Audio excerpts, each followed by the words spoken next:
majority of these have germinated. We have one on this case of the 10 that were put down here. One what hasn't germinated. And of the 10 that were put down here, we got 1, 2, 3, 4, 5, 6, 7. 7 that have actually cracked open. 8 that have cracked open, and 2 that look like they might not even open. So this is why is when the radicals, like over here, I'm actually don't even want to touch these, because you don't want to touch them with your fingers either. You never touch this white part with your fingers, because there's, even though I just wash my hands, there's always acids and bacteria and fungi on your hands that you don't want to be touching. You want to touch the husk of the seed and drop it in. So the taproot, this is now the taproot, the receptacle. This is going to grow straight down. The seed actually is going to push up and is going to come out on top. It's funny, you'll often find the seed shell on top. So we start to plant these just as so. As I said, we'll grab them here. And of course there's 2 different strains altogether. Now the reason I got my trusty little, there, I don't know if my partner was able to film that there for you. But once you drop these in, really you can use a little bamboo stick and make sure everything's on the right angle and just cover it up lightly.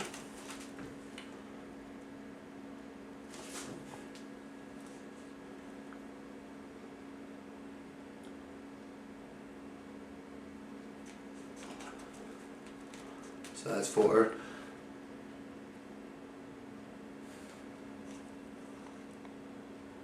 That was perfect. It's 5.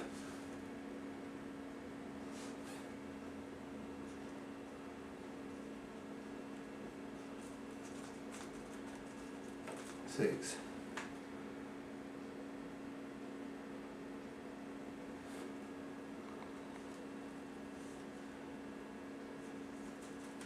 See, it's kind of like a real art thing. If you really get into it, you want to make sure you have a success rate. You really got to take your time with them. Understand that they are plants. See, right now, this is the reason I don't like this method, because while I'm dealing with this, there's 2 things. They're being stressed unnecessarily because they could already be underground, which is just going to be the second part of the germination method that I show. And that's the method I prefer, called the greenhouse method, where of course stuff like this isn't happening where there's exposure to light. That's a concern. Whenever we've got exposure to light, then we've got stress happening to that radical right now. Me clumsily handling it with my fingers would be a mistake. Just as equally a mistake could be having this light on top of it. As long as they're kind of transplanted fast and with delicate care, they tend to do okay. And again, I'm going to fold these up. So there's 10 quickly transplanted on film live with the paper towel method. Now I'm going to roll some medication. I have to transplant these in the other room. That's how easy you can pick them up and transplant them, move them around. These 10 are ready to go. Next time when we come back to you, we'll show you these sprout. These will sprout right up here in the next couple of days. Not concerned about them. Very healthy genetics, very good seeds. We'll talk more about exactly what the strains are a little later as we get into it. Again, this is Germination movie. Expanded on from last year. Last year I just showed greenhouse. This year we're going to show a couple. I'll see you again in a couple seconds. Welcome back, Jason Wilcox again. So now we're going to get back into what's the other methodology commonly used by growers, which of course is just a soaking in what's known as a greenhouse method. And it's a process by which you would actually raise the humidity level. It's like using a humidity dome when you're using pea pellets or rock wool, etc. However, you would just use a cup like this, and you know, a general demonstration will be done here. Similar with the, now again, what I talked about, I'm actually going to put this out here. What I talked about early on with the paper towel method was the exposure of light.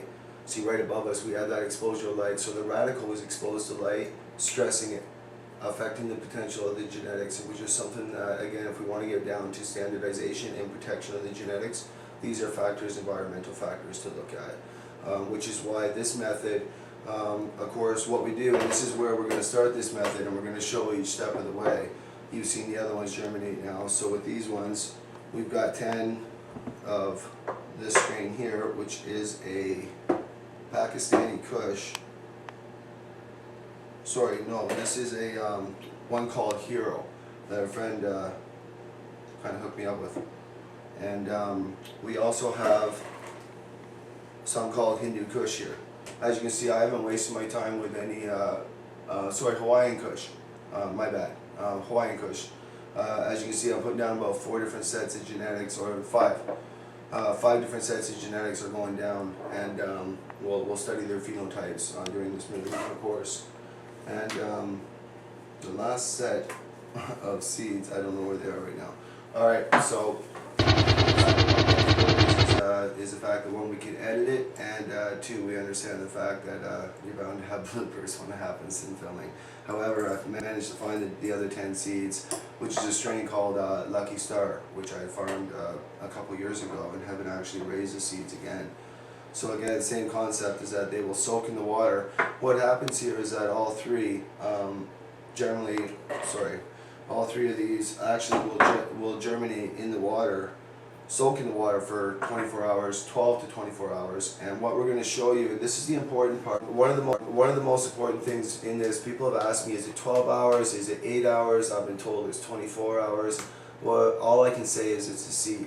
The husk of the seed, okay, the parenthia, the outside of that seed, the case itself, if it's a 4-year-old seed, you'll be lucky if it germinates. It could take a little longer. The way to do it is to tap them. You see, none of them are sinking. What I'll have my partner do, 12 hours from now, is as I tap them, if they don't sink, we'll wait 24 hours.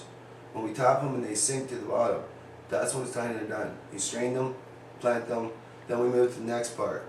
Now let's just say that these were done, when we just put them in, let's just say they were done. As an example, just to quickly show, and we're going to show this again in 12 hours, but covering the top to give it a greenhouse effect is simply a matter of covering it with cellophane, usually using an elastic, not a hairband, covering the top, and waiting about 3 to 4 days for your sprout to appear. The minute your sprout appears, it's important because you've raised the humidity up over 90% inside the dome, and it's very important to get that off there right away. Dampening off becomes a factor, and it's something growers miss. I know I've been asked that since the last time I showed this method. The greenhouse method is one I prefer. Again, it's because hypothetically, if there was a seed below the soil, everybody's asked me, Jason, does it matter if the lights are on or off? Below the soil, it's dark. Doesn't make a difference until the sprout appears. Then the light becomes a factor in light spectrum, which we can get into as we get into the movie. So for now, we'll sign out, and again, we'll show you. I went and blocked this with my coffee again, but the 3 seeds, or 3 sets of genetics that we've done here, 10, 10, and 10. We'll go ahead and put those down, and we're also going to mark the success date, or mark the dates and success rates using each method, and just see what happens. And then of course we'll study the phenotypes and talk a little bit about that. And we're not going to stray off of the fact of just of what we're doing with this particular movie, which is seeds and germination methodologies and how they're implemented. It's Jason Wilcox. We'll see you next time. Cheers.